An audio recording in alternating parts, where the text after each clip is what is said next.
అందరికీ శుభాకాంక్షలు.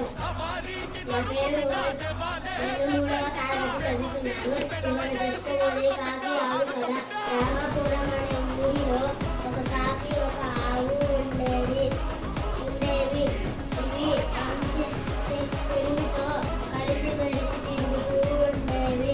ఒకరోజు కాకి ఆవుని ఈ విధంగా అడిగింది, నీవు తెలివిలేని దానివి, రైతు నీకు దానా ఉడికి పెడతాడు, అవే తింటావు.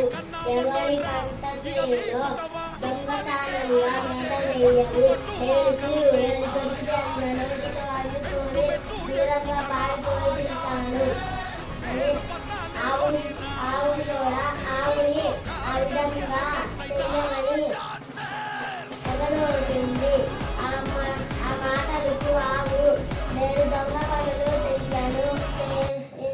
చెయ్యను, అది ఏ విధంగా మంచిది కాదు.